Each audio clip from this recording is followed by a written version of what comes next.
لفظ فاروق جو ہے یہ عربی اعتبار سے لفظ فرقن سے بنا ہے، جو ہم اپنی زبان میں استعمال کرتے ہیں نا، فرق کرنا، دو چیزوں کے درمیان امتیاز کر دینا، ڈیفرینشیٹ کر دینا، دونوں کو ایک دوسرے سے نمایاں اور ممتاز کر دینا کہ یہ ہے یہ ہے، دونوں میں فرق کر دینا۔ تو لفظ فرق کا مطلب یہ ہوتا ہے۔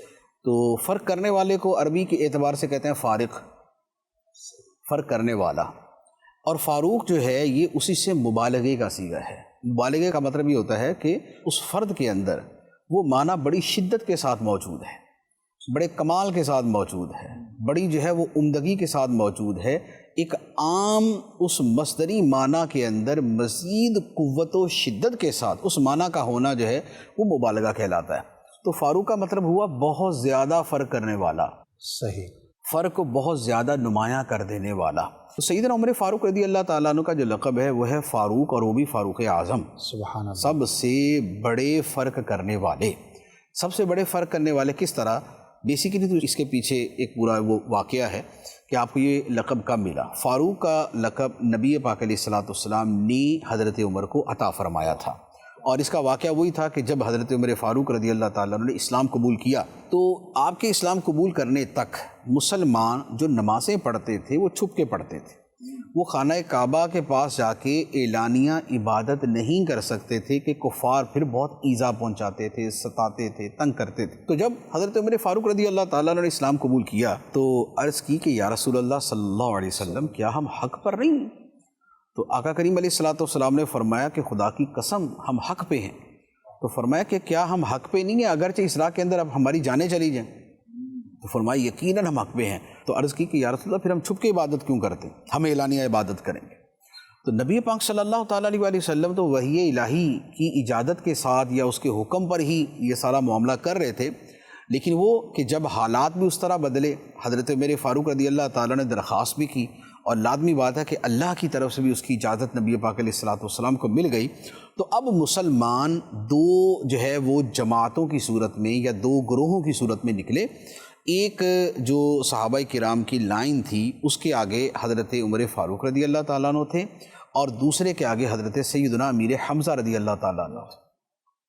تو یہ دونوں ہستیاں یہ جو ہے یہ خانہ کعبہ کے پاس گئیں، اور وہاں جا کر انہوں نے تکبیریں کہیں اور اللہ کی بڑائی بیان کی، اسلام کا اعلان کیا، اور اس کے ساتھ انہوں نے خانہ کعبہ کے پاس جا کے اعلانیہ عبادت کی۔ سبحان اللہ۔ تو چونکہ آپ کے اس عمل سے وہ جو مسلمانوں کی ایک عدم قوت کا ایک معاملہ چل رہا تھا تو وہ قوت میں بدل گیا، واہ، اور نبی پاک علیہ السلام کی جو دعا تھی کہ اے اللہ اسلام کو عمر کے ذریعے قوت عطا فرما، وہ اس دعا کی قبولیت کا اظہار ہو گیا تھا۔